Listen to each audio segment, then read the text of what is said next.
How was practice? I noticed you guys weren't in pads today. Yeah, we took the pads off. We were pretty beat up still from Saturday, and we went 90 plays in that scrimmage, and half of them were live. So we took it off and tried to get some good mental work in. And it was a nice cloudy day, so I think we got good work. We had to look at the video, and we didn't execute a lot very well in scale, but maybe our defense was just that good. So we'll have to look at the video and see. What were your takeaways from the scrimmage? There was a bunch of new people out there on defense, and that kind of it showed. Offensively, everybody's back, and that kind of showed. So it's kind of what you would expect to watch, and we'll be fine. We just got a lot of stuff we got to get better at. What were some of those things defensively that jumped out that are now kind of focuses going forward through the rest of the spring? Just not fitting correctly, having two guys in the same gap. And it seemed like every time we made the mistake on defense, the offense exposed it, which is what a veteran quarterback and 3 veteran wide receivers and 4 veteran offensive linemen and a veteran tight end should do. You never ever want to say it goes pretty much expected, but I would expect it to go that way, and it kind of did. You mentioned the receivers group. We haven't really talked about them as much just because it's kind of guys we know, like you mentioned, we're coming back. But do you see any sort of changes or growth in that room? What jumps out to you with that group? I'd say more the guys behind them are the ones that are changing the most. Those top 3 guys are pretty steady. They're going on year 3 with us. Their maturity and their depth of the offense is going like you would expect it to. The biggest growth would be those next guys behind them. Who stands out among those next guys? Anybody step forward? Taki's really become consistent. He's always been an up and down player in his career, and he's having way more ups, and we haven't even had it down. Knock on wood. Kennedy Lewis is really coming on. He's really stepped it up. So Isaiah Davis has really stepped it up. Dre Spriggs is doing some good things. Really, all of them. Karch is doing some really good things. Chris Carpenter's doing some really good things. There's the whole room. I mean, honestly, we're really deep at wide receiver. We feel good about that room right now, and that's taken a lot of work. So a lot of credit to a bunch of coaches recruiting their tail off and developing players. We feel good about that room.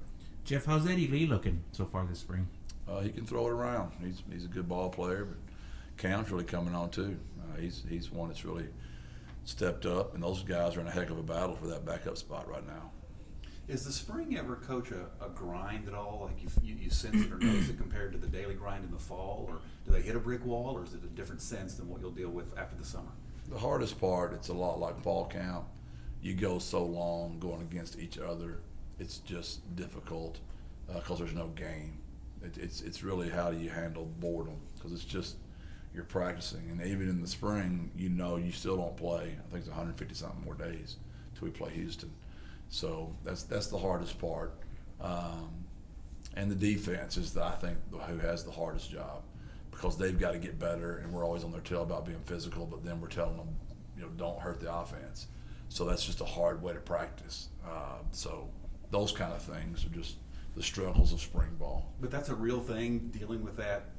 We're just playing against each other every single day, and there's no game at the end of the week. There's no doubt, and that's why you try to put some practice before spring practice. Before spring break, in my opinion, you'd like for spring break just to be a little bit deeper into March, so you could get 6 practices done. If it was ideal for me, then you've only got 9 when you come back. We got 3 in this year, so we've got 12 to go. That's why you got to sprinkle in a few days of taking the pads off, in my opinion. Is the quarterback group a similar dynamic to the receivers, where we kind of know what we get with Ken and Corey, and then you spend a lot of time evaluating the group behind them now? Or what do you make of that position at this point? The cornerback room? Yeah. Yeah, that'd be a good analogy. We just don't have the depth. We need more bodies, and we're still actively recruiting to get a couple more guys in here. We've got to get some depth. But DeJuan is really coming on, and Xavier Spencer is really coming on. Those two had great scrimmages Saturday. Because we held Ken out of the scrimmage, we held Corey out of the scrimmage, and Xavier player's hurt right now. So those 3 kids, Jalen Rainey, DeJuan Griffin, and Xavier Spencer played every snap of that scrimmage Saturday, those 3 kids. So that's very impressive that those 3 kids, one, had the stamina to last in a 90-play scrimmage the entire time. And they did not get exposed. And we've got some really good receivers out there.